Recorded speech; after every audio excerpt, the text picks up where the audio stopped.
కొండా సురేఖ చిన్నారెడ్డిలపై వేటుకి అంతా సిద్ధమైనట్లుగా తెలుస్తుంది. కొండా సురేఖ చిన్నారెడ్డిపై పీసీసీ ఏఐసీసీకి ఒక నివేదిక వెళ్ళింది. పీసీసీ చీఫ్ మహేష్ కుమార్ గౌడ్కు ఆ నివేదిక అందించారు క్రమశిక్షణ committee chairman Mallu Ravi, vice chairman Shyam Mohan. AICC అలాగే మీనాక్షి నటరాజన్లకు కూడా మెయిల్ ద్వారా రిపోర్ట్ని పంపించారు. ఇద్దరిపైన చర్యలకు సిఫార్సు చేసింది క్రమశిక్షణ కమిటీ. మరోవైపు చిన్నారెడ్డిపై నేరుగా ఏఐసీసీకి మేఘారెడ్డి ఫిర్యాదు చేశారు.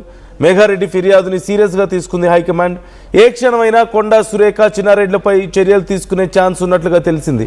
ఇక కసరత్తు ముగిసింది. క్రమశిక్షణ కమిటీ చర్యలు తీసుకోవడానికి ఇక అంతా సిద్ధమైనట్లుగా తెలుస్తుంది. మొత్తం చర్చించారు. చాలా కీలకమైనటువంటి అంశాలని ఆ నివేదికలో ప్రస్తావించారు. మొత్తం 6 పేజీల నివేదికను క్రమశిక్షణ కమిటీ ఇచ్చినట్లుగా తెలుస్తుంది. కొండా సురేఖ గతంలో కొంతమంది వ్యక్తులపై అనుచిత వ్యాఖ్యలు చేశారని ఆ నివేదికలో చెప్పారు. ఈ తప్పు కొండా సురేఖ పదే చేస్తున్నారన్నారు. ఫ్యామిలీ నుంచి వస్తున్న ఇబ్బందులను కొండా సురేఖ కంట్రోల్ చేయలేకపోయారు అనే విషయాన్ని కూడా ప్రస్తావించారు. కొండా సురేఖపై చర్యలు తీసుకోకపోతే పార్టీకి నష్టం కలుగుతుంది అని ఆ నివేదికలో చెప్పినట్లుగా తెలుస్తుంది. సో మొత్తం మీద గ్రౌండ్ వర్క్ ప్రిపరేషన్ అయిపోయింది. అంటే క్రమశిక్షణ కమిటీ కూర్చోవడం, డిస్కస్ చేయడం, ఏ అంశాలను లేఖలో ప్రస్తావించాలి అనేది మొత్తం డిస్కస్ చేసి ఒక నివేదికని ఇచ్చారు. ఇక్కడ మహేష్ కుమార్ గౌడ్ పీసీసీ చీఫ్కి ఇచ్చారు. ఏఐసీసీకి కూడా పంపించినట్లుగా తెలుస్తుంది. మీనాక్షి నటరాజన్ కూడా మెయిల్ చేసినట్లుగా తెలుస్తుంది. ఇప్పుడు చర్యలు తీసుకోవాల్సిన బాధ్యత జాతీయ స్థాయి నాయకుల మీద ఉంది, నాయకత్వం మీద ఉంది. ఏం చర్యలు తీసుకుంటారో అనే ప్రశ్న వచ్చినప్పుడు ఇక్కడ ఇచ్చినటువంటి నివేదికలో చాలా క్లియర్గా రిపీటెడ్గా పార్టీకి నష్టం చేస్తున్నారు, తమ సొంత వ్యవహారాల వల్ల, తాము చేస్తున్న కామెంట్స్ వల్ల పార్టీకి నష్టం జరుగుతుంది, పార్టీలో ఉన్న కీలకమైన నాయకుల మీద కూడా విమర్శలు చేస్తూ వస్తున్నారు. సో ఒకసారి కాదు, ఇవి రిపీటెడ్గా జరుగుతూ ఉన్నాయి. కాబట్టి చర్యలు తీసుకోవాల్సిన అవసరం ఉంది అని చెప్పి ఆ నివేదికలో మెన్షన్ చేశారు అంటూ కూడా తెలుస్తోంది. సో అంటే ఖచ్చితంగా చర్యలకి సమర్థిస్తూ క్రమశిక్షణ కమిటీ నివేదికనిచ్చింది. ఆ నివేదికను ఫాలో అయ్యే అవకాశాలే కనిపిస్తూ ఉన్నాయి. హైకమాండ్ కూడా అసలు నిజంగా చర్యలు తీసుకునే ఉద్దేశం లేకపోతే ఇంత రాద్ధాంతం జరగదు. చర్యలు తీసుకునే ఉద్దేశంలో ఉన్నారు కాబట్టి ఈ గ్రౌండ్ వర్క్ నడుస్తుంది. ఎమ్మెల్యేలు, ఎమ్మెల్సీలు అందరూ వచ్చి చర్యలు తీసుకోవాలని కోరడం, క్రమశిక్షణ కమిటీ నివేదిక ఇవ్వడం, పెద్దలు ఎవరు అపాయింట్మెంట్స్ ఇవ్వకపోవడం, మల్లికార్జున ఖర్గేని కలిసిన తర్వాత కూడా ఎలాంటి ఉపయోగం లేకపోవడం, ఇక్కడ పెద్దలంటే రేవంత్ రెడ్డి కానీ డిప్యూటీ సీఎం కానీ వీళ్ళెవరూ కూడా రెస్పాన్స్ ఇవ్వకపోవడం, ఏ కీలక నాయకుడి ద్వారా, ఏ సోర్స్ ద్వారా కూడా కలిసి మాట్లాడే ప్రయత్నం చేయకపోవడం. సో ఇవన్నీ చాలా క్లియర్గా అర్థమవుతున్నాయి. మొత్తం ఓవరాల్గా జరుగుతున్నటువంటి పరిణామాలు చూస్తుంటే చర్యలకు ఇక సిద్ధమయ్యారు.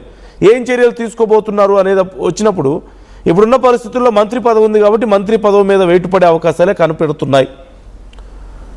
సో మీ ఒపీనియన్ ఏంటి? ఏం చర్యలు తీసుకునే అవకాశం ఉందని మీకు అనిపిస్తుంది? శ్రీధర్ జాయిన్ అవుతున్నారు.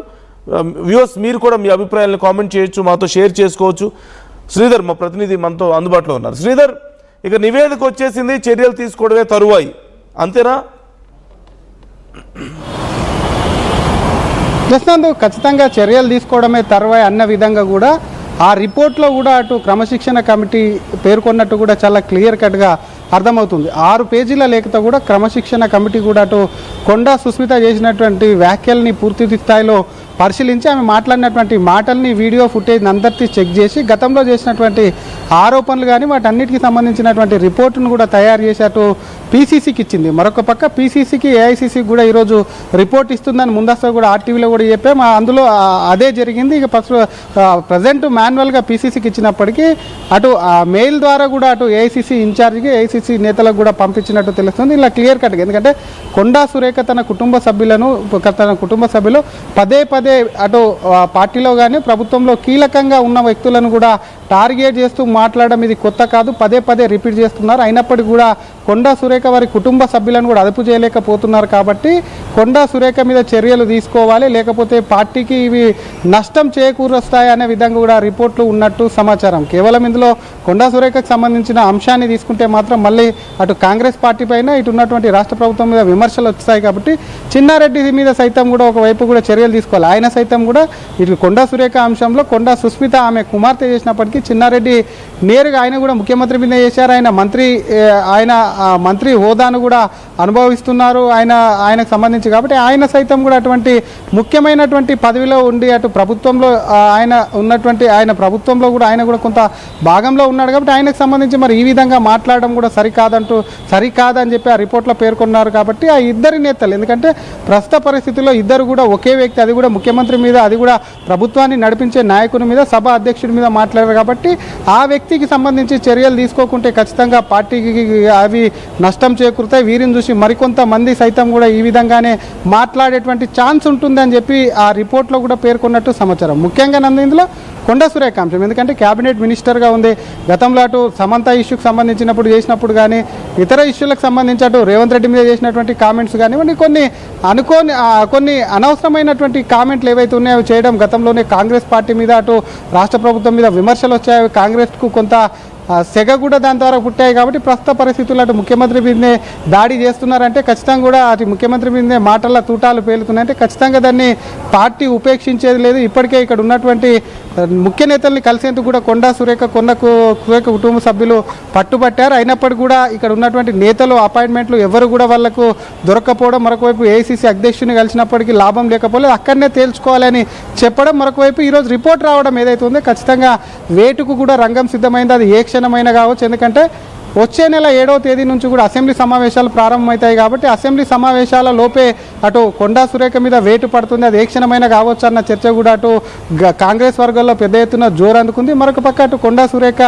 జరుగుతున్నటువంటి అటు ఫారెస్ట్ డిపార్ట్మెంట్కి సంబంధించినట్టు ఆమె శాఖకు సంబంధించి కూడా చురుగ్గా ఆమె డిపార్ట్మెంట్లో సంబంధించి నిన్న రివ్యూ మీటింగ్లో పాల్గొన్నారు. ఈరోజు వరంగల్లో వన మహోత్సవంలో పాల్గొన్నారు. ఒకవైపు ఇదంతా క్రమశిక్షణ కమిటీ దానిపైన చేసుకుంటూ పోతుంటే రిపోర్ట్ తయారు చేయడం, కమిటీలకు ఇవ్వడం ఏదైతే జరుగుతుందో అదంతా చేసుకుంటూ పోతే మరొక పక్క కొండా సురేఖ తన పని తను చేసుకుంటూ చిన్నారెడ్డి సైతం కూడా రిపోర్ట్లో పేర్కొంటూ అది ఎక్కడో కాంగ్రెస్ కార్యకర్తలను ఉద్దేశించి కొంతమందితో ఇంటర్నల్గా మాట్లాడిన విషయం కాబట్టి అది బయటకు వచ్చింది. మరొకసారి అటువంటివి కూడా రిపీట్ కాదు, దాన్ని రిటర్న్ తీసుకోవాలి తనకి ఇచ్చినటువంటి నోటీస్ అని చెప్పి చిన్నారెడ్డి సైతం కూడా రిప్లై ఇచ్చారు. అటు కొండా సురేఖ సైతం కూడా రిప్లై ఇచ్చింది. తనకేం సంబంధం, తన కూతురు చేస్తే తనను బాధితులను చేయడం ఈ న్యాయ సూత్రాలకు విరుద్ధంగా ఉంది అంటూ కూడా కొండా సురేఖ ఇచ్చినటువంటి రిప్లై ఏదైతే ఉందో అది క్రమశిక్షణ కమిటీకి కానివ్వండి, కాంగ్రెస్ నేతలకు కానివ్వండి, కాంగ్రెస్ కార్యకర్తలకు, ప్రభుత్వ అధినేతగా ఉన్నటువంటి సీఎంకు కానివ్వండి చాలా ఆగ్రహం తెప్పించింది. ఎందుకంటే వాళ్ళ కుటుంబ సభ్యులు మాట్లాడితే ఒక బాధ్యత రహితంగా మంత్రి ఏ విధంగా రిప్లై ఇస్తుంది, కనీసం సుస్మితను కూడా మందలించలేదు. గతంలో మాట్లాడినటువంటి మాటలకు సైతం కూడా